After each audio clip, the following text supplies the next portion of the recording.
Good evening everyone. मेरा नाम रोहिणी नंदन है और मैं प्रेजेंट टाइम पे एमबीबीएस कर रहा हूँ पीजीआई आजमगढ़ से। ये हमारा केमिकल बॉन्डिंग का लास्ट वीडियो है। इसके बाद मैं शुरू करूँगा कोऑर्डिनेशन केमिस्ट्री। तो मुझे लगता है कि ये सफिशियंट है जितना मैंने पढ़ाया है अभी तक केमिकल बॉन्डिंग में। इतना कर लेने से जितना भी क्वेश्चन है केमिकल बॉन्डिंग का इजीली कर ले जाओगे। ठीक, तो चलो शुरू करते हैं। ये लास्ट वीडियो है जो एनसीईआरटी के इंपॉर्टेंट पॉइंट है इसमें मैंने कवर किया है। ठीक, जो इंडेक्स वाले क्वेश्चन हैं, दो चार क्वेश्चन, ज़्यादा क्वेश्चन दिया नहीं है यहाँ पे, तो बस उतना कवर करके ये खत्म हो जाएगा। इसके बाद हम शुरू करेंगे कोऑर्डिनेशन केमिस्ट्री। तो चलो शुरू करते हैं। देखो, लुईस स्ट्रक्चर हम लोग पढ़े थे ना। लुईस स्ट्रक्चर क्या होते हैं, तो कैसे रिप्रेजेंट करते थे। कौशल और लुईस ने दिया था लुईस स्ट्रक्चर कैसे हम लोग बनाते हैं। तो थोड़ा सा एक बार ध्यान में रखना कि कैसे किसी भी मॉलिक्यूल का लुईस स्ट्रक्चर कैसा होता है। इंपॉर्टेंट तो नहीं है, बस एनसीईआरटी में दिया था तो मैं सोचा कि एक बार लिख देता हूँ ऐसे। ठीक, तो देखो यहाँ पे, क्योंकि देखो इंडेक्स में क्वेश्चन दिया है कि कार्बन मोनोऑक्साइड का लुईस स्ट्रक्चर बनाओ कैसे होता है। और एक क्वेश्चन और है कि NO2 पे 2 माइनस है उसका लुईस स्ट्रक्चर बनाना है नाइट्राइट का। तो ये दो क्वेश्चन थे जो इंडेक्स के क्वेश्चन थे। चलो देख लेते हैं जल्दी जल्दी। तो शुरू करते हैं। देखो, बोला है कि कार्बन मोनोऑक्साइड है, इसका हमको बताना है लुईस डॉट स्ट्रक्चर। तो एक बार देख लो यहाँ पे कैसे रहता है Lewis dot structure. Lewis dot जो स्ट्रक्चर है उसको हम लोग किस तरह से रिप्रेजेंट कर रहे हैं। यहाँ पे देखो, ये लुईस डॉट स्ट्रक्चर है हमारा। हाइड्रोजन कैसे रिप्रेजेंट कर रहे हैं हम लोग, ये ठीक है, ये एच बॉन्ड के रूप में। O2 को कुछ इस तरह से रिप्रेजेंट कर रहे हैं। O3 को हम लोग यहाँ पर रिप्रेजेंट किए हैं। NF3 माइनस कैसे बनाते हैं इसको हम लोग अभी पढ़ लेते हैं। चलो देखते हैं। तो बोला है कि each hydrogen atom attains the configuration of helium. याद कर लेना, जितने भी हाइड्रोजन एटम होंगे, कोई भी हाइड्रोजन एटम होगा वो कभी ऑक्टेट कंप्लीट नहीं करता। हम लोग पढ़े थे ना, हाइड्रोजन क्या कंप्लीट करता है, डुप्लेट कंप्लीट करता है। और लिथियम भी, तो यहाँ पे हाइड्रोजन सिर्फ लिखा है, लिथियम भी याद कर लेना कि लिथियम, ये सब क्या कंप्लीट करते हैं, डुप्लेट कंप्लीट करते हैं। बोला कि right the Lewis dot structure of carbon monoxide molecule. अब देखो कैसे बनाते हैं किसी का। तो सबसे पहले हम लोग जानते हैं कि इसका इलेक्ट्रॉनिक कॉन्फ़िगरेशन करना है, बैलेंस इलेक्ट्रॉन चेक करते हैं किसी का भी। अगर हमको लुईस डॉट स्ट्रक्चर बनाना है तो सबसे पहले हम लोग उसका क्या करेंगे, उसके बैलेंस इलेक्ट्रॉन चेक करेंगे। और बैलेंस इलेक्ट्रॉन कैसे पता चलता है, उसके इलेक्ट्रॉनिक कॉन्फ़िगरेशन से। तो कह रहे हैं कि हम लोग कार्बन मोनोऑक्साइड का इलेक्ट्रॉनिक कॉन्फ़िगरेशन करेंगे। इसमें सबसे पहले कार्बन का करेंगे, फिर ऑक्सीजन का। तो देखो, कार्बन का इलेक्ट्रॉनिक कॉन्फ़िगरेशन करते हैं तो उसका जो आउटर मोस्ट सेल होगा, आउटर मोस्ट सेल में जो इलेक्ट्रॉन जाते हैं तो लिखा कि shell configuration, outer valence, outer बोल सकते हो या बैलेंस सेल का कॉन्फ़िगरेशन क्या होता है कार्बन का। कैसे करते हैं एक बार देख लो यहाँ पे। देखो, जैसे कार्बन है यहाँ पे, तो इसका हम लोग कैसे करेंगे, 1s2 होता है, 2s2 और 2p2 हो जाएगा। ठीक, तो हमारा आउटर मोस्ट सेल कौन हो गया, 2 होगा ना, दूसरा वाला ये हमारे आउटर मोस्ट सेल हैं। तो ये देखो लिखा है यहाँ पे कार्बन के लिए। ऐसे ही ऑक्सीजन के लिए क्या हो जाता है, टोटल इलेक्ट्रॉन 4 होते हैं। टोटल ऑक्सीजन के पास 8 इलेक्ट्रॉन होता है, तो इससे यहाँ पे कितना आएगा, 4 आ जाएगा। ठीक, तो इसलिए देखो लिखा है कि 2s2 और 2p4 लिखा है। ठीक है, फिर देखो लिखा कि टोटल जो बैलेंस इलेक्ट्रॉन है, टोटल बैलेंस इलेक्ट्रॉन कितने अवेलेबल हैं, टोटल 10 इलेक्ट्रॉन है। 4 कार्बन के पास है और 6 किसके पास है, ऑक्सीजन के पास। अब कह रहे हैं कि क्या करते हैं, पहले तो बैलेंस इलेक्ट्रॉन पता करते हैं। पहला हमारा स्टेप क्या रहेगा, हम लोग क्या कैसे करेंगे, सबसे पहले बैलेंस इलेक्ट्रॉन पता कर लेंगे किस टोटल बैलेंस इलेक्ट्रॉन कितना है। अब स्टेप दूसरा है कि जो मॉलिक्यूल होंगे, उस मॉलिक्यूल के जो एटम हैं उनका हम क्या लिखेंगे, एक स्केलेटन स्ट्रक्चर बनाएंगे, स्केलेटन स्ट्रक्चर। तो देखो स्केलेटन स्ट्रक्चर कैसे बनाए, कुछ इस तरह से। अब देखो यहाँ पे अब कह रहा है कि ड्रा ए सिंगल बॉन्ड, एक सिंगल बॉन्ड बनाना है, मीन्स एक शेयर्ड इलेक्ट्रॉन पेयर बनाना है। देखो यहाँ पे कार्बन था और ऑक्सीजन था, और इन दोनों के बीच में हम लोग क्या करेंगे, एक बॉन्ड ड्रा करेंगे। क्या ऐसे लिखियो, या हम लोग इसको इस तरह से रिप्रेजेंट कर सकते हैं। बोला है कि कार्बन और ऑक्सीजन के बीच में हम लोग एक सिंगल बॉन्ड ड्रा करेंगे। और जब ड्रा किए तो क्या हो गया, कंप्लीट हो जाता है, complete the octet on oxygen. इससे ऑक्सीजन की ऑक्टेट कंप्लीट हो गई। देखो कैसे, टोटल इलेक्ट्रॉन यहाँ पे 2 हो गया, 2 4, 2 6 और ये 2 8। टोटल इसके कितने इलेक्ट्रॉन हो गए, 8, टोटल 8 इलेक्ट्रॉन हो गए। ठीक, अब रिमेनिंग 2 इलेक्ट्रॉन जो कार्बन पे बचे हैं, देखो क्या काम करेंगे, एक लोन पेयर की तरह से बिहेव करेंगे। ठीक है, अब ये हमारा क्या हो गया, लोन पेयर हो गया। तो कार्बन का तो ऑक्टेट कंप्लीट नहीं है। हम लोग जानते हैं किसका ऑक्टेट कंप्लीट नहीं होता है, लिथियम का और हाइड्रोजन का, लेकिन इसका भी ऑक्टेट कंप्लीट होना चाहिए था। अब देखते हैं, this does not complete the octet on the carbon, hence we have to restore to multiple bond. इसलिए अब ऑक्टेट कंप्लीट करने के लिए हम लोग क्या बनाएंगे, थोड़ा मल्टीपल बॉन्ड बनाएंगे। अब कंप्लीट कैसे होगा, अगर हम लोग 3 बॉन्ड बना देते हैं in the case of 3 bond या ट्रिपल बॉन्ड, तो क्या होगा, this satisfy the octet rule. इससे क्या होगा कि ऑक्टेट रूल सेटिस्फाई हो जाएगा, मीन्स कि दोनों का ऑक्टेट कंप्लीट हो जाता है। देखो यहाँ पे जो वही इलेक्ट्रॉन थे इसको हम लोग बीच में ला के रखे हैं, तो ये एक सिंगल बॉन्ड ये हो गया, एक डबल बॉन्ड ट्रिपल बॉन्ड। अब देखो 6 इलेक्ट्रॉन यहाँ पे हो गए और 2 इसके हो गए, 6 2 8 हो गए, ऐसे ही 6 2 8। तो लुईस डॉट स्ट्रक्चर जो कार्बन मोनोऑक्साइड का होगा वो कैसे होगा, याद कर लेना। कुछ इस तरह से लुईस डॉट स्ट्रक्चर बनता है कार्बन मोनोऑक्साइड का। ऐसे डायरेक्ट पूछ सकता है पेपर में कि बताओ कार्बन मोनोऑक्साइड का लुईस डॉट स्ट्रक्चर कौन सा है। ठीक, तो वहाँ पे बना के देखोगे नहीं, वहाँ पे याद होना चाहिए, तो इसलिए याद कर लेना। ठीक है, इसी तरह से बोला है कि Lewis dot structure of nitrite ion, nitrite ion है, नाइट्रेट आयन नहीं है। देखो नाइट्रेट कौन सा है, ये हमारा HNO3 है, ये नाइट्रेट है। ठीक, यहाँ पे किसका बोला है, नाइट्राइट आयन NO2 का। तो यहाँ पे भी ऐसे ही करेंगे। नाइट्रोजन के टोटल बैलेंस इलेक्ट्रॉन कितने होंगे, देखो नाइट्रोजन का अगर हम लोग लिखें 1s2, यहाँ पे देखते हो नाइट्रोजन के लिए 1s2 2s2 2p5 2p3 हो जाएगा, सॉरी 4 3 7 ही इलेक्ट्रॉन होगा ना। ऑक्सीजन के लिए देखो 1s2 2s2 और 2p4 हो जाएगा। सॉरी, देखो अब नाइट्रोजन का टोटल कितना हो गया यहाँ पे, इसका बैलेंस इलेक्ट्रॉन देखो यहाँ पे लिखा है, नाइट्रोजन का कितना है, ये हो गया। ऑक्सीजन का हमारा कितना है 2s2 2p4 हो गया। टोटल देखो इलेक्ट्रॉन बैलेंस इलेक्ट्रॉन टोटल कितने आ गए, यहाँ पे 4 6 5 11 हो रहे हैं। ठीक, टोटल दोनों में अगर देखें NO2 का, मतलब एक ऑक्सीजन और है ना, 2 ऑक्सीजन है, तो एक ऑक्सीजन में कितना है, एक ऑक्सीजन का बैलेंस इलेक्ट्रॉन कितना हो गया, NO2 है। एक नाइट्रोजन है, तो उस नाइट्रोजन में देखो बैलेंस इलेक्ट्रॉन कितने हैं, 5 हो गए। ठीक, एक नाइट्रोजन का। फिर एक ऑक्सीजन था, उसके हो गए 6, लेकिन यहाँ पे टोटल कितने ऑक्सीजन हैं, 2 हो गए, 6 2 12 लिखा है। ठीक है, और +1 क्यों लिखा है, क्योंकि यहाँ पे इसके पास जो एक माइनस आया है, तो मीन्स एक ऑक्सीजन पे एक इलेक्ट्रॉन और होगा। ठीक है ना, टोटल ऐड करने के बाद कितना आ रहा है, 18 इलेक्ट्रॉन। ठीक, अब देखो टोटल 18 इलेक्ट्रॉन हो गए हमारे पास। अब इसको बैलेंस करना हमको। अब करेक्ट सबसे पहले क्या बनाएंगे हम लोग, फिर हमको टोटल इलेक्ट्रॉन पता चल गया, अब क्या बनाएंगे, इसका स्केलेटन स्ट्रक्चर बनाएंगे। अब स्केलेटन स्ट्रक्चर कैसे बनाओगे, देखो लिखा है कि ONO। ठीक, अब स्केलेटन स्ट्रक्चर बनाने के बाद हम लोग क्या करेंगे, सिंगल ड्रा करिए, एक सिंगल बॉन्ड। तो दोनों के बीच में सबसे पहले हम लोग क्या करेंगे, एक सिंगल बॉन्ड ड्रा करेंगे between the nitrogen and each oxygen atom. Means कि देखो ऐसे करना है, नाइट्रोजन यहाँ पे बना लो, एक ऑक्सीजन ऐसे करना है, ऐसे। ठीक सॉरी थोड़ा तबीयत खराब है। ठीक, देखो बोला है कि यहाँ पे हम लोग क्या करेंगे, पहले एक सिंगल बॉन्ड ड्रा करेंगे। तो सिंगल बॉन्ड ड्रा कर लिया between the nitrogen and each oxygen atom, completing the octet on oxygen atom. और ऐसा करेंगे कि ऑक्सीजन का जो ऑक्टेट है वो कंप्लीट हो जाए। ठीक, this however does not complete the octet on nitrogen if remaining 2 electron constitute lone pair on it. ठीक, कह रहा है ऐसा करने से भी जो नाइट्रोजन है उसका ऑक्टेट कंप्लीट नहीं होता है। देखो यहाँ पे अगर हम लोग सिंगल बॉन्ड ऐसे कर देते हैं, यहाँ पे देखो लोन पेयर, यहाँ इसका लोन पेयर और इसका इलेक्ट्रॉन तो आ ही गया। ठीक, तो टोटल देखो 2 2 4 2 6 2 8, इसके तो कंप्लीट हो गए। और इसके पास क्या है, देखो 2 2 4 2 6 हो गया, और इसके पास क्या है, अभी एक माइनस चार्ज तो है ही। ठीक, इसके पास एक माइनस चार्ज है और एक इलेक्ट्रॉन हो गए।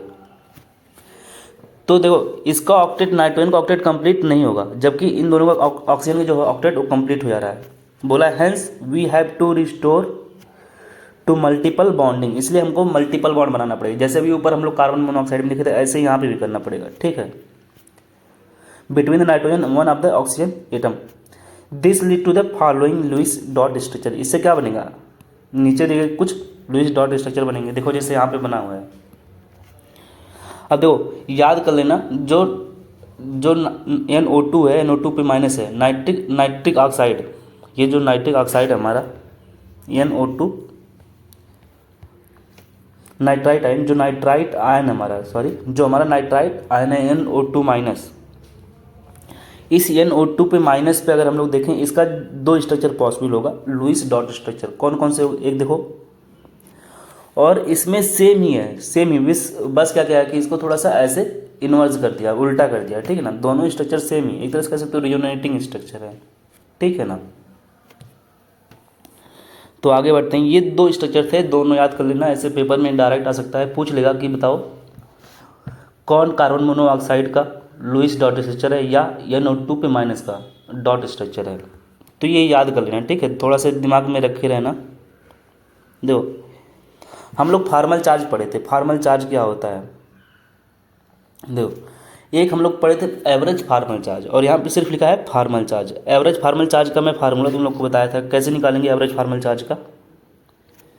एवरेज फार्मल चार्ज अगर निकालना होता था, कोई एक पूरा मॉलिक्यूल होता था उसका निकालते थे, ठीक है। नेट जो चार्ज होता था पूरे मॉलिक्यूल पे वो आता था। जैसे फार्मूला क्या था कि total charge on side atom पे टोटल चार्ज कितना है उसको डिवाइड कर दो total number of side atom से। जो साइड एटम है उस पर टोटल चार्ज कितना है उसको डिवाइड करना है total number of side atom से, तो हमारा एवरेज फार्मल चार्ज आता था। बट कह रहा है कि फॉर्मल चार्ज क्या होता है? फॉर्मल चार्ज हम लोग पढ़ रहे हैं, तो ये एवरेज नहीं है। एवरेज फार्मल चार्ज पूरे मॉलिक्यूल का हम लोग चेक कर लेते हैं एक ही बार में। जबकि अगर पूछे कि फार्मल चार्ज से बताओ, तो ये फार्मल चार्ज अलग अलग एटम का अपना अलग अलग आता है, ठीक। तो उससे पहले जब किसी का हमको फार्मल चार्ज निकालना होता है, सबसे पहले हम लोग क्या बनाते हैं? उसका लुईस डॉट स्ट्रक्चर बनाते हैं, तब हम लोग बता पाएंगे, ठीक है ना। इसीलिए अगर हमको लुईस डॉट स्ट्रक्चर पता है तभी हम लोग फार्मल चार्ज उसका बता पाएंगे। तो देखो बोला है, कह रहा है कि Lewis dot structure in general do not represent the actual shape of the molecule. इस लाइन को याद कर लेना, ऐसे डायरेक्ट पूछ सकता है कि जो लुईस डॉट स्ट्रक्चर होती है वो क्या रिप्रेजेंट करती है? Actual shape of the molecule को। तो does not represent the actual shape of the molecule, okay. कह रहा है कि in case of polyatomic ion the net charge, polyatomic ion समझ सकते हो ना कैसे? O3। In case of polyatomic ion net charge is possessed by the ion. Net charge किसके पास होता है? एक आयन के पास होता है, एज ए होल के रूप में, and not by the a particular atom. वो पर्टिकुलर एटम के पास नहीं होता है। नेट चार्ज किसके द्वारा पसेस किया जाता है? एक आयन के द्वारा पसेस किया जाता है।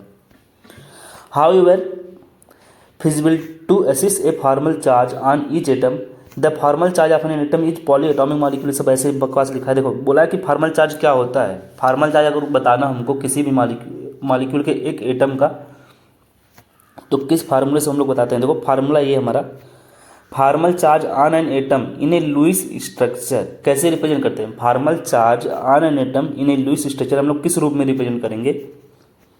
ये हमारा फार्मूला है। Total number of valence electron in the free atom, ठीक, उसको माइनस करना है total number of non bonding या लोन पेयर इलेक्ट्रॉन से, फिर उसको और माइनस करना है टोटल। एक तरह से ये सब हमारा माइनस ही करना था, ठीक है ना। इन सबको माइनस करना है टोटल नंबर, और इसको किससे माइनस करना है? इसी वाले से। ये दोनों माइनस करेंगे हम लोग यहाँ पे total number of bonding electron या शेयर्ड इलेक्ट्रॉन से, ठीक है।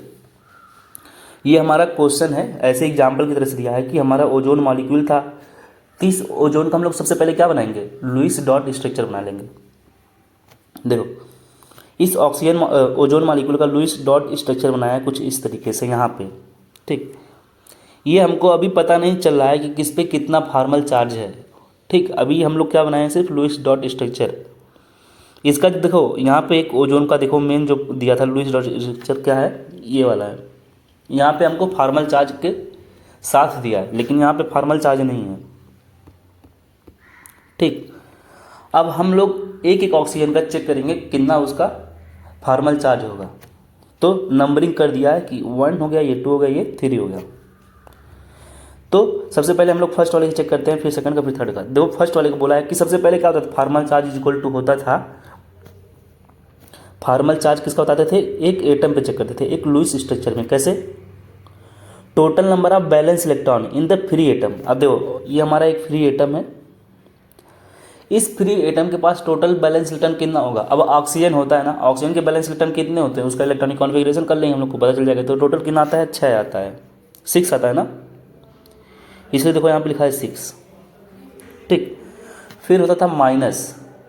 माइनस में क्या होता था, बताना है कि कितना क्या है, लोन पेयर है, मीन्स अनशेयर्ड पेयर इलेक्ट्रॉन, मतलब जो शेयरिंग में नहीं गए हैं, माइनस लोन पेयर, या इसे बोलते थे total number of non bonding electron. अब देखो कितना नॉन बॉन्डिंग इलेक्ट्रॉन है, यहाँ पे 2 इलेक्ट्रॉन है ना जो नॉन बॉन्डिंग इलेक्ट्रॉन है, तो देखो यहाँ पे इसलिए -2 लिखा है। फिर फार्मूला होता था -12, देखो लिखा है कि -12 और bonding electron, total bonding electron या शेयर्ड इलेक्ट्रॉन। तो सोचो इस ऑक्सीजन से कितने इलेक्ट्रॉन शेयर्ड हैं, यहाँ पे 2 है, 2 2 4, 1 2 6 इलेक्ट्रॉन शेयर्ड है, तो इसलिए देखो यहाँ पे 6 लिखे हैं। इसको सॉल्व करने के पास +1 आ रहा है, तो मीन्स क्या, इस ऑक्सीजन के ऊपर कितना फार्मल चार्ज आएगा, +1 का आएगा। ठीक है, इसी तरीके से दूसरे नंबर का अगर हम लोग चेक करें तो इसका भी बैलेंस कितना होगा, 6 होगा। थोड़ा सा तबीयत खराब है तो बोलने में प्रॉब्लम हो रहा है। ठीक, चलो आगे बढ़ते हैं। यहाँ पे 6 हो जाएगा हमारा बैलेंस इलेक्ट्रॉन ऑक्सीजन का। ठीक, और अब ये जो फार्मूला होता था दूसरे नंबर का, क्या लिखते थे कि कितना इलेक्ट्रॉन जो है अनशेयर्ड है, मतलब कितना लोन पेयर है जो बॉन्डिंग में पार्टिसिपेट नहीं कर रहे हैं। तो कितना है टोटल, देखो 2 2 4 है, यहाँ पे 4 लिख दिया है। ठीक, उसके बाद क्या आता था, माइनस आता था, हाफ, और फिर क्या, टोटल बॉन्डिंग इलेक्ट्रॉन। देखो टोटल बॉन्डिंग इलेक्ट्रॉन कितना है, यहाँ पे 4 ही है, तो मैंने यहाँ पे लिख दिया 4। सॉल्व करोगे तो 0 आ जाएगा, मीन्स इसके ऊपर कितना फार्मल चार्ज है, 0, इसके ऊपर कोई फार्मल चार्ज नहीं है। ऐसे ही इस वाले ऑक्सीजन का चेक करोगे तो इस पर जो फार्मल चार्ज आएगा -1 आएगा। ठीक है ना, कैसे कर रहे हैं तुम लोग देख ही लियो। तो सॉल्व करने के बाद ये हमारा फार्मूला हो गया, और इसी को रिप्रेजेंट किया वहाँ पे लुईस डॉट स्ट्रक्चर के रूप में रिप्रेजेंट किया। ठीक है, तो ये सब बोल रहा है, अपना कुछ बताया होगा, हम लोग इसको पढ़ते हैं। मेन हमारा ये है, बोल रहा है कि generally the lowest energy structure is one with the smallest formal charge on the atom. समझे, कह रहा है कि हमारा वो स्ट्रक्चर लोवेस्ट एनर्जी का होगा जिसके पास सबसे छोटा फार्मल चार्ज होगा। मीन्स जितना कम फार्मल चार्ज होगा किसी एटम पे, वो वाली स्ट्रक्चर हमारी उतनी ही लोवेस्ट एनर्जी की होगा। जिसकी एनर्जी कम होती है उतना ही ज़्यादा स्टेबल होता है। समझ में आया। बोला the formal charge is a factor based on a pure covalent of bonding in which electron pair are shared equally by neighbouring atom. ठीक, अब आगे बढ़ते हैं हम लोग, ये कंप्लीट हो गया हम लोग का फार्मल चार्ज। आगे बढ़ते हैं, बोला है कि रिजोनेंस या रिजोनेटिंग स्ट्रक्चर। हम लोग जानते हैं रिजोनेंस क्या होता है। देखो अब रिजोनेंस हम लोग ऑर्गेनिक केमिस्ट्री जब मैं पढ़ाऊंगा, अब शुरू ही होने वाला है, बस कोऑर्डिनेशन और पिवलॉक खत्म हो जाएगा हमको लगता है 27-28 तक। उसके बाद मैं शुरू करूंगा ऑर्गेनिक, और ऑर्गेनिक में भी मैं इनऑर्गेनिक के साथ कुछ इंपॉर्टेंट जो चीज़ें थी, जैसे सॉरी जो नेम रिएक्शन है उसको मैंने करा रहा हूँ। तो नेम रिएक्शन अभी वीडियो डालने वाला हूँ, जल्दी आ जाएगा। और कुछ जो रिएजेंट है जो इम्पोर्टेंट है उसको मैं डाल दिया हूँ, एक वीडियो और है उसका आ जाएगा। ठीक, तो अभी जो ऑर्गेनिक की इंपॉर्टेंट चीज़ें वो मैं करा रहा हूँ, जिससे हमारा रिएक्शन जो थोड़ा ईजी हो जाएगा करना। तो हम लोग जब ऑर्गेनिक पढ़ेंगे तो वहाँ पे भी रिजोनेंस आएगा, वहाँ पे मैं पढ़ाऊँगा। अभी हम थोड़ा सा जान लेते हैं रिजोनेंस के बारे में, क्या रिजोनेंस है। देखो रिजोनेंस क्या होता है, रिजोनेंस क्या होता है कि जैसे कोई मॉलिक्यूल है ना, जैसे देखो ये हमारा क्या है, ओजोन है। इस ओजोन मॉलिक्यूल के बारे में अगर हमको इसकी पूरी प्रॉपर्टी जाननी है तो इसकी प्रॉपर्टी हम सिर्फ इसके एक स्ट्रक्चर से नहीं जान पाएंगे। ठीक, तो इसकी जितनी भी प्रॉपर्टी है, पूरा जो करेक्टर है ओजोन मॉलिक्यूल का, उसको जानने के लिए हम लोग क्या बनाते हैं, रिजोनेटिंग स्ट्रक्चर। और जो रिजोनेटिंग स्ट्रक्चर्स हैं ये हमारे दोनों क्या है, एक रिजोनेटिंग स्ट्रक्चर है। ये रिजोनेटिंग स्ट्रक्चर जो है ना, ये रियल स्ट्रक्चर नहीं होते हैं, ये हाइपोथेटिकल स्ट्रक्चर होते हैं। हमारा ये वाला स्ट्रक्चर जो कैनोनिकल, ये जो है हमारा रिजोनेंस जो हाइब्रिड है, इसको क्या बोलते हैं, रिजोनेंस हाइब्रिड। तो ये वाली जो स्ट्रक्चर हमारी रियल है, बाकी इनको क्या बोलते हैं, देखो लिखा है कि फर्स्ट और सेकंड ये क्या है, कैनोनिकल स्ट्रक्चर है या रिजोनेटिंग स्ट्रक्चर है। इसको क्या बोलेंगे, रिजोनेटिंग स्ट्रक्चर। ये हमारे क्या है, रिजोनेटिंग स्ट्रक्चर है। इसको मैं यहाँ पे लिख देता हूँ। ये हमारा क्या है, रिजोनेटिंग स्ट्रक्चर या कैनोनिकल स्ट्रक्चर है। ये रियल नहीं होते हैं, रियल हमारा कौन है, रिजोनेंस हाइब्रिड। ठीक, तो ये बोल रहा है कि रिजोनेटिंग स्ट्रक्चर क्या होते हैं। अभी जब पढ़ोगे इसको, जो मैं बोला हूँ वही लिखा है। ठीक, जो मेन चीज़ है मैं उसको पढ़ के बता दूंगा।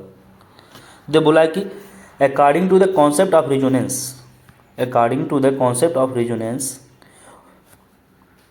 When ever a single Lewis structure can not describe a molecule accurately.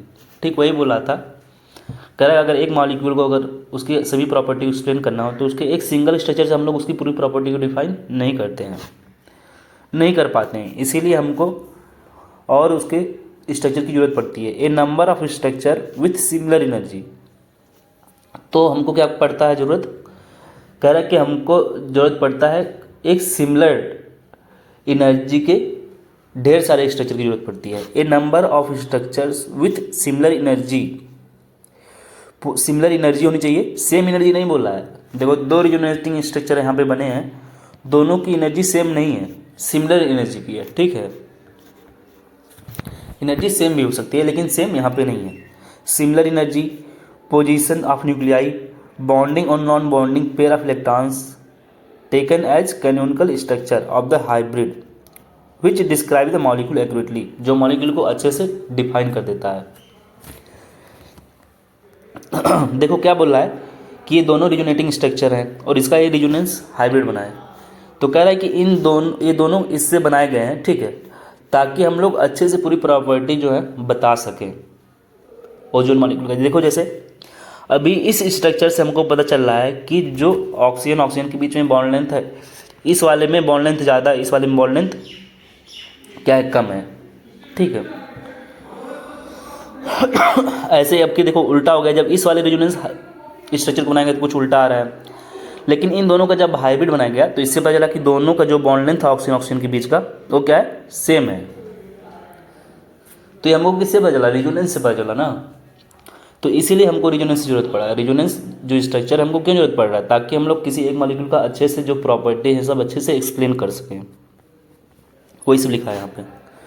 अब देखो अगर कोई पूछे किसकी एनर्जी ज़्यादा होती है, ये रिजोनेंस स्ट्रक्चर है, कैनोनिकल स्ट्रक्चर है, बोला था कि इन दोनों की एनर्जी सिमिलर होती है, लेकिन अगर इनका कंपेयर करते हैं हम लोग इससे रिजोनेंस हाइब्रिड से, तो सोचो कौन एग्जिस्ट करता है, ये एग्जिस्ट करता है कि नहीं, ये एग्जिस्ट करता है। और चीज़ें कौन एग्जिस्ट करेंगी, जो रियल हो, मीन्स जिसकी एनर्जी क्या हो, कम हो।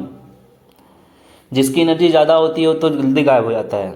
देखो लिखा है 10 ऑक्सीजन, यहाँ पे लिखा होगा, एक मिनट, यहाँ पे देखो लिखा है कि रिजोनेंस स्टेबलाइज, देखो लिखा है कि इन जनरल इट में बी स्टेटेड दैट, कुछ उसके बारे में बता रहे हैं रिजोनेंस के बारे में। कह रहा है कि resonance stabilise the molecule, resonance ही है जिससे हम लोग अभी पढ़ेंगे और इन केमिस्ट्री में हम लोग कहेंगे जिसमें जितना ज़्यादा रिजोनेंस है उतना ज़्यादा ही स्टेबल होगा। तो वही बोला है कि रिजोनेंस जो है स्टेबलाइज करता है मॉलिक्यूल को as the energy of resonance hybrid is less. जो रिजोनेंस हाइब्रिड की एनर्जी है वो क्या है, देखो बोल रहा हूँ ना, जो रियल है इसलिए उसकी एनर्जी कम है, और जिसकी एनर्जी कम होती है वही स्टेबल होता है और वो एग्जिस्ट करेगा। जो कैनोनिकल स्ट्रक्चर है इनकी एनर्जी ज़्यादा है इसलिए एग्जिस्ट भी नहीं करते, इसलिए बोलते हैं वो हाइपोथेटिकल स्ट्रक्चर है। बोला कि resonance average the bond characteristics, resonance की वजह से देखो जो ऑक्सीजन के बीच में बॉन्ड था वो सब बराबर हो गए। दस energy of O3 resonance hybrid is lower than either of the two canonical structure. जो रिजोनेंस हाइब्रिड है ना उसकी एनर्जी इस मॉलिक्यूल की, देखो कहाँ पे गया, इस मॉलिक्यूल की, इस रिजोनेंस हाइब्रिड की एनर्जी इन दोनों से कम है। ठीक है, यही सब बोला वहाँ पे। देखो इसी तरीके से यहाँ पे कार्बन CO3 कार्बोनेट है, कार्बन डाइऑक्साइड नहीं, यहाँ पे कार्बोनेट का रिजोनेंस हाइब्रिड बनाया गया है। कैसे बनता है, जब हम लोग ऑर्गेनिक केमिस्ट्री पढ़ेंगे ना, किसी का रिजोनेंस हाइब्रिड कैसे बनता है वो मैं बताऊंगा। अभी तो बस इतना देखते चलो कैसे क्या हो रहा है, वहाँ पे अच्छे में डिटेल से पढ़ेंगे हम लोग ऑर्गेनिक केमिस्ट्री में। देखो यहाँ पे बोला है कि हमारा कार्बन मोनोऑक्साइड है, सॉरी कार्बोनेट आयन है। तो इस कार्बोनेट आयन के 3 रिजोनेटिंग स्ट्रक्चर बने हैं। ठीक है, और एक बनता है रिजोनेंस हाइब्रिड जो यहाँ पे बनाया नहीं हुआ है। जब रिजोनेंस हाइब्रिड बनता है ना तो देखो मैं बना देता हूँ यहाँ पे। तो देखो कहीं पे डबल बॉन्ड ना, तो वो अब क्या हो जाता है, वो सिंगल बॉन्ड में कन्वर्ट हो जाता है, ऐसे बनता, मतलब पार्शियल डबल बॉन्ड करेक्टर है, ठीक है ना, पार्शियल डबल बॉन्ड है, सब डबल बॉन्ड नहीं है। तो इन सब की जो बॉन्ड लेंथ होती है, इन सब की जो बॉन्ड लेंथ है, ये सब बराबर हो जाते हैं। ये हमको किससे पता चल रहा है, रेजोनेंस हाइब्रिड से। देखो बोला कि resonance in carbonate first second third represent the canonical structure. अगर पूछे कि कार्बोनेट आयन में कितने रेजोनेटिंग स्ट्रक्चर है, कितने हैं, 3 है रेजोनेटिंग स्ट्रक्चर, ठीक। ऐसे CO2 में कितना होगा, 2 होगा, याद करना इसी से, ऑक्सीजन से। जैसे मैं बोलूँ PO4 पे 3 माइनस, इसके कितने रेजोनेटिंग स्ट्रक्चर हैं, 4 हैं। SO4 कितने हैं, 4 हैं, ठीक। SO3 के कितने रेजोनेटिंग स्ट्रक्चर हैं, 3 होगा। SO2 में 2 होगा, ठीक है ना, ऐसे ही बताएंगे हम लोग। देखो ये सब बताया है, एक बार पढ़ जल्दी में बता देंगे। देखो लिखा कि CO2 है, CO2 मॉलिक्यूल का रेजोनेटिंग स्ट्रक्चर देखो यहाँ पे बना है, ठीक। जो CO2 है यहाँ पे 3 बनाया है, वैसे 2 ही बनता है, पता नहीं कैसे ही 3 बना दिया NCERT। तो NCERT में दिया है तो इसको याद ही कर लेना अब, ठीक। CO2 के वैसे रेजोनेंस हाइब्रिड स्ट्रक्चर मतलब 2 बनते थे, और एक होता है हाइब्रिड बनता है। यहाँ पे 3 बनाया है, इसको याद कर लेना, ठीक। Resonance in CO2 molecule first second and third लिखा है, रिप्रेजेंट द 3 कैनोनिकल स्ट्रक्चर। जो लुईस डॉट स्ट्रक्चर को रिप्रेजेंट किया ना, रिप्रेजेंट कर रहा है इसको, तो यहाँ पे 3 बोला, इसको याद कर लेना। वैसे इसके 2 ही बनते हैं, CO2 के 2 रेजोनेटिंग स्ट्रक्चर बनते हैं, ठीक। लेकिन पूछेगा तो याद कर लेना, CO2 में अगर ऐसे आ गए तो NCERT के बेस्ड पे ही आंसर देना होगा तुमको।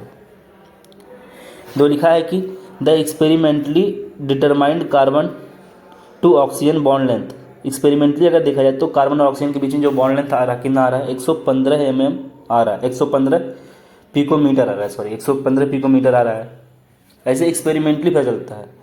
ऐसे जनरली हम लोग देखेंगे तो जो बॉन्ड लेंथ आएगा वो क्या आएगा, अलग अलग आएगा।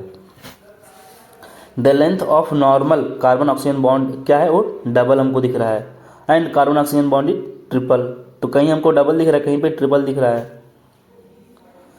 और देखो कितना कितना आ रहा है, 121 पिकोमीटर और 110 पिकोमीटर आ रहा है रिस्पेक्टिवली। ऑक्सीजन जो डबल बॉन्ड है उसका थोड़ा बड़ा होगा, ट्रिपल बॉन्ड है उसका थोड़ा कम होगा। कह रहे हैं कि लेकिन जब देखा गया एक्सपेरिमेंटली तो एक एवरेज आ रहा है।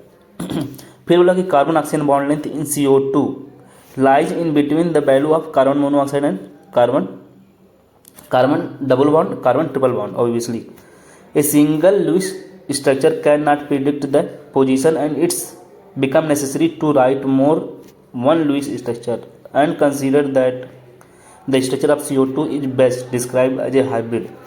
तो ये देखो बोला है कि ये 3 कैनोनिकल स्ट्रक्चर बना रिप्रेजेंट किया गया, फर्स्ट सेकंड एंड थर्ड, ठीक। ये जनरल चीज़ें बताई दिया। बोला है कि रेजोनेंस ये सब हो गया है। हम लोग पढ़ते हैं, कुछ मिसकंसेप्शन है, उसके बाद हमारा चैप्टर खत्म हो जाएगा। कोई डाउट होगा बताना, ठीक। टेलीग्राम चैनल ज्वाइन कर लो। थोड़ा मुझे प्रॉब्लम हो रहा है बोलने में, क्योंकि थोड़ा जुकाम उखाम हुआ है, ठीक, तबीयत सही नहीं है। अब आगे बढ़ते हैं। देखो बोला है कि कुछ मिसकॉन्सेप्शन है, उसके बारे में हम लोग जान लेते हैं। जैसे हम लोग जानते हैं, देखो बोला है कि canonical structures form have no real existence. जो कैनोनिकल स्ट्रक्चर्स होते हैं उसकी कोई रियल एग्जिस्टेंस नहीं होती है, ये सही है। जैसे कुछ लोग सोचते हैं, जो हम लोग ये पढ़ रहे हैं, कार्बन मोनोऑक्साइड का जो ये स्ट्रक्चर है, ये स्ट्रक्चर है, ये सब एग्जिस्ट करते हैं, लोग ऐसा सोचते हैं, ठीक। ये सब जो स्ट्रक्चर है कैनोनिकल स्ट्रक्चर है या रिजोनेटिंग स्ट्रक्चर है। ये कैसे है, रियल स्ट्रक्चर नहीं है। रियल कौन है हमारा, रेजोनेंस हाइब्रिड। दूसरा क्या है misconception, molecule does not exist for a certain fraction of time in one canonical form and for other fraction of time in other. तो ये जो मॉलिक्यूल है ना, ये बहुत कम टाइम के लिए एग्जिस्ट करते हैं, मतलब ये फ्रैक्शन ऑफ टाइम के लिए भी एग्जिस्ट नहीं करते, एक दूसरे में ये ऐसे कन्वर्ट होते रहते हैं। देखो ये कन्वर्ट होते रहते हैं, ठीक। तो ये with in of fraction of time में कन्वर्ट हो रहे हैं इधर से उधर। तो ऐसे बहुत लोग को लगता है ये क्या है, ये वाली जो एरो दिख रही है ना, लोग सोचते हैं ये क्या है, हमारा इक्विलिब्रियम है। पहले जब मैं तैयारी करता था तो मुझे भी लगता था कि ये इक्विलिब्रियम ही है, ठीक। लेकिन NCERT पढ़ने के बाद पता चला कि वो क्या है, इक्विलिब्रियम को हाँ डिनोट नहीं कर रहा है। जैसे कीटो, जब हम लोग टाइटोमेरिज्म पढ़ेंगे आइसोमेरिज्म में, जब आइसोमेरिज्म में पढ़ाऊंगा तो वहाँ पे टाइटोमेरिज्म आएगा, तो वहाँ पे कीटो और इनॉल एक दूसरे में कन्वर्ट होते हैं, तो वहाँ पे एक इक्विलिब्रियम का ऐसे साइन आता है। तो जैसे यहाँ पे देख रहे हो, ये इस कार्बन डाइऑक्साइड मॉलिक्यूल के बीच में और इसके बीच में, तो ये वाली एरो जो इक्विलिब्रियम को रिप्रेजेंट नहीं कर रही है, ठीक है ना। देखो लास्ट क्या है, बोला है कि the molecule as such has a single structure which is resonance hybrid. कोई भी मॉलिक्यूल होगा उसके पास एक सिंगल ही स्ट्रक्चर होगी जो रियल होगी, वो क्या हमारी रेजोनेंस हाइब्रिड है। Are the canonical forms and which can not as such be depicted by a single structure. समझ में आया। कह रहा है कि एक सिंगल स्ट्रक्चर जो है पूरे कंपाउंड को अच्छे से एक्सप्लेन नहीं कर पाता, इसलिए हमको किसका जरूरत पड़ रहा है, कैनोनिकल स्ट्रक्चर बनाना पड़ रहा है किसी रेजोनेंस हाइब्रिड का। ठीक है, तो इतना था हमारा केमिकल बॉन्डिंग। केमिकल बॉन्डिंग में कोई प्रॉब्लम होगा तो मैं इतना बार बोल चुका हूँ, एक बार और बोल देता हूँ। टेलीग्राम चैनल ज्वाइन कर लो, व्हाट्सएप ग्रुप ज्वाइन कर लो, और उसमें कोई भी प्रॉब्लम हो क्वेश्चन से रिलेटेड बताओ, ठीक, पढ़ाई से रिलेटेड कोई भी प्रॉब्लम हो मैं बताऊंगा वहाँ पे तुम लोग को। और वैसे भी कमेंट सेक्शन जो यूट्यूब का, तुम लोग वहाँ पे भी बता सकते हो कि ये प्रॉब्लम हो रही है, ठीक है, तो वहाँ पे मैं बता दूंगा, वहाँ पे मैं कमेंट करके तुमको बता दूंगा क्या करना है। So thank you. वीडियो ख़त्म हो चुका है हम लोग का ये वाला केमिकल बॉन्डिंग का। अगर वीडियो पसंद आई हो तो वीडियो को शेयर करना, चैनल को सब्सक्राइब करना। और आज मैं थोड़ा तबीयत सही नहीं है, ठीक, बोलने में बहुत ज़्यादा प्रॉब्लम हो रहा है। So thank you.